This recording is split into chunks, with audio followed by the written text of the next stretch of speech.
Steve's a genocidal maniac. I'm just quirky like that. Whoa, that looks cool. Oh my gosh, it's so deep. Oh my god, I'm already dying. I forgot I'm in hardcore. Anyways, I continued exterminating the native sea life population with my bare hands until I grew a conscience. Oh my god, that's already drowned. I don't have tridents, dude. I don't even have a sword. What am I supposed to do? Okay, I'm retreating. Hopefully they don't come on my island. Our first priority is to expand our island enterprise and franchise our tree farm business to stimulate the deserted island economy. And I want to do this within the first few days of this challenge, so we need to get to work. You see, not only are we going to need a lot of dirt for building the island and lots of wood for trading with villagers later on, we need a large dirt platform for wandering traders, and ideally passive mobs to spawn, so we can get different sapling types and foliage, wool for beds, leather for enchanting, and maybe even sugarcane if we're lucky. So after beginning the next generation in the line of Ben the Boss Oak Tree Products Incorporated, I flattened the island by mining slower than my dad when he went to the store to get milk, before upgrading to a proper excavator. I then began on my first real estate endeavor and constructed our first property. I mean, it may be a bit dirty, but it'll do the trick. Laugh now, I command it. Please get out.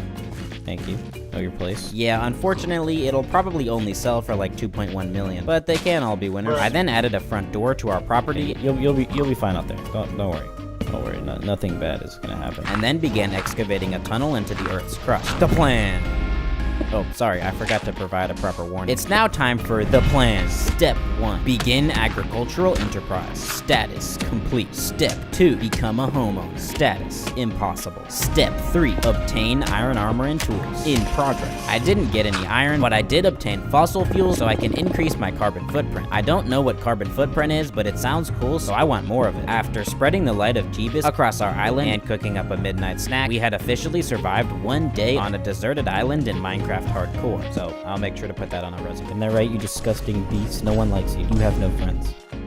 I then dove into the depths to depopulate the local oceanic population and the local underwater vegetation on the morning of day 2. After acquiring sustenance, it was time for step 4, expand the island. I began by constructing, or I guess destructing, a basement for our dirt mansion to collect an amassment of dirt, and then began placing it in around the island. Then I found lapis? Yeah, I was a bit confused by this, but apparently lapis can spawn as high as Y64, which is crazy, but anyways, I continued the expansion of our landmass and tree farm enterprise for the rest of the day, and then epically upgraded our tool set on the morning of day 3. Unfortunately, our island is still smaller than Eckhart Tolle's ego, but we need it to be larger than One Piece's episode count. So I returned to placing cubic meters of dirt with my bare hands, faster than AI is gonna take my job. Once I ran out of dirt, I absolutely skedaddled into the mines and began destructing the most convoluted tunnel you'll ever see, and then found this cool water cave that led into the ocean. Awesome. I then went back to hacking at stone until I found this patch of dirt, of which I began extracting. I then resurfaced and went back to constructing a literal island, again with my bare hands. Although I'm not 100% sure that I have hands, because I am an axolotl. Once my construction materials were depleted, I headed back into the mines to obtain more. I then finally found iron on the morning of day 4. I scurried back up to the surface and smelted up my newfound profits to create a brand new pickaxe, a bucket, and a shield. Then I chopped down a tree and used the rest of the iron to make an iron shirt and an iron stick. I then headed back into the mines and continued losing brain cells faster than an iPad kid playing Clash of Clans while scrolling through TikTok simultaneously, until I decided to head down to Deep Slate level, which is when I basically immediately ran into a mine shaft. I decided to conquer my cowardly nature and jumped into action, and I pretty quickly found our first vein of shiny blue rocks, which I promptly defended and then collected. I then went around breaking a bunch of cobwebs for string, which we can use to craft wool for a bed. After a bit more exploring and profit collection, however, my block game induced anxiety meter was higher than your screen time, so I absolutely traversed my way back up to the surface faster than the speed of light. I then got a job as a lumberjack for a short while before constructing our first diamond pickaxe and using the string we got to craft our first bed. I then decided to